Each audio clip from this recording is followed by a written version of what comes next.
Hi guys, Erica Suter here, and welcome back to my channel on female athlete performance training. If you have not subscribed yet and you want the latest updates on when I have a new video out, please hit the subscribe button below.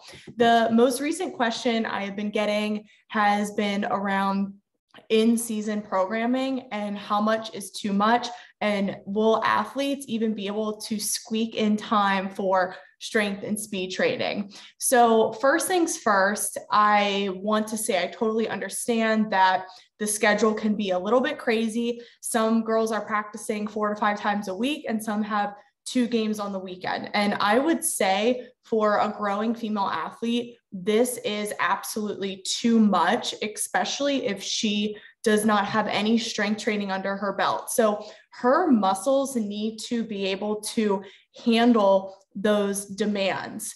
And I like to use the analogy of fueling a car. So if you're trying to drive a car across the country, it's going to be refilled with gas. It needs fuel in order to make it. So think of the female athlete's musculoskeletal system as fuel. She needs to be able to be strong. She needs strong bones, and she needs to be protecting her joints so that she can handle that amount of change of direction, that amount of high speed running, and just all the long distance running that is accumulating in that amount of time. So a couple of solutions to this.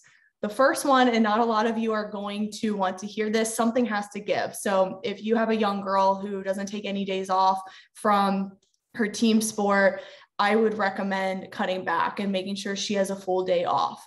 The second solution would be making sure she's not playing 2 sports in the same season, making sure she's not on 2 soccer teams or 2 basketball games in the same season, and making sure that you're setting up her schedule so that she practices a couple times a week, has a game on the weekends, but she has time for resistance training so that she is ensuring her armor of her body is strong and she's protecting her joints. She's not having unnecessary overuse injuries or soft tissue injuries. And she's also not overloading her bones when they're in a very precarious spot. So if a female athlete is not resistance training, the bone mineral density in her bones is not going to be strong enough. And that's when you start to see things like stress fractures and injuries that shouldn't be happening in growing girls. So this is why I'm so passionate about talking about performance training and ensure young female athletes are doing it year round. So first solution, something has to give.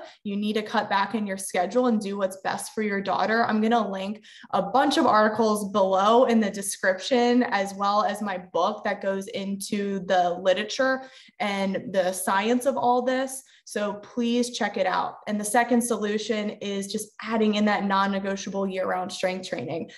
This is why I require my current clients, my in-person clients in Tampa, as well as my remote clients, to get in 2 times a week strength training. And that's why I give them all that remote option, because I understand that the schedule can get so crazy and commuting to an extra training with me can be a lot. So that's why I give people the option for me to write remote workouts for them, so I'm not adding extra stress to their schedule. So I hope this helps, and please be sure to check out the resources in the description below, and I will see you guys next time.